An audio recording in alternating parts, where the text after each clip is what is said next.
अस्सलाम वालेकुम प्यारे प्यारे बच्चों, क्या हाल है आपका। उम्मीद करती हूँ आप जहाँ भी होंगे अच्छे अच्छे काम कर रहे होंगे।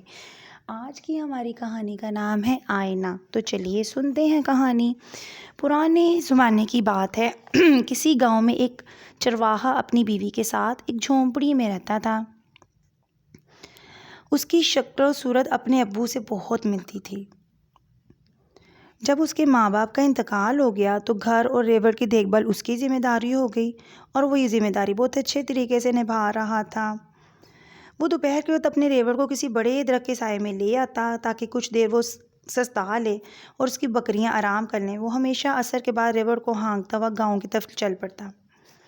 रास्ते में चश्मे पर रुकता, फिर बकरियों को पानी पिलाता, सूरज डूबने से पहले घर लौट आता। एक दिन सुबह सवेरे जब चरवाहा रेवड़ को लेकर चरागाह पहुंच गया तो उसकी जेब में एक आईना था जो उसे किसी रास्ते में से मिला था।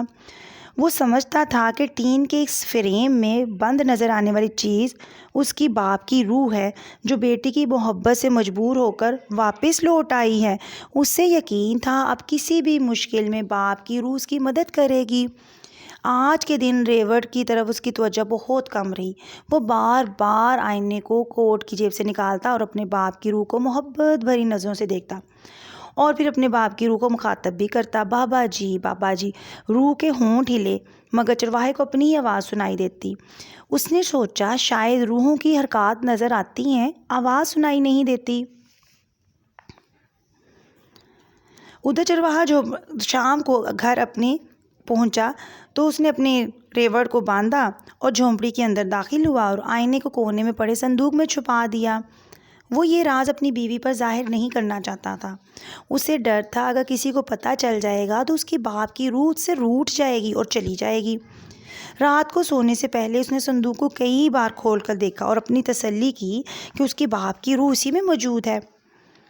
चरवाहे की बीवी ने जब शोहर को बार बार संदूक खोलते देखा वो परेशान हो गई कि उसका शोहर संदूक में ऐसी कौन सी चीज़ छुपाए हुए है जिसका जिक्र उससे नहीं कर रहा। सवेरे जूं ही चरवाहे की आंख खुली वो बेकरार होकर संदूक की तरफ बढ़ा।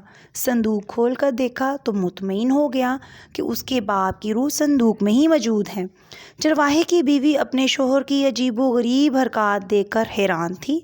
वो चाहती थी उसका शोहर जल्द अज जल्द रेवड़ को लेकर चरागाह चला जाए ताकि वो संदूक में मौजूद उस चीज़ को देख सके जिसने उसके शोहर को इतना बेकरार कर रखा था।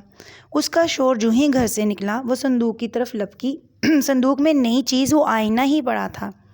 उसे उठाकर देखा तो उसे एक खूबसूरत नौजवान औरत का चेहरा नज़र आया।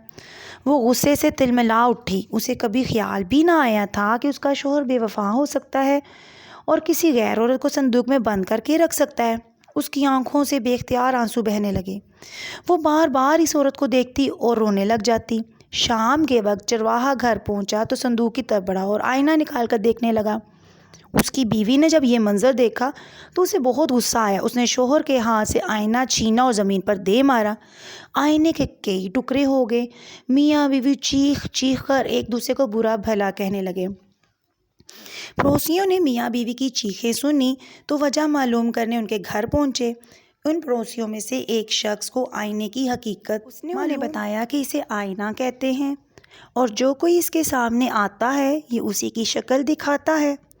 आईने की हकीकत मालूम होने पर सब लोग हंसने लगे और इन लोगों में चरवाहा और उसकी बीवी भी शामिल थे। अस्सलाम वालेकुम रहमतुल्लाहि व बरकातहू।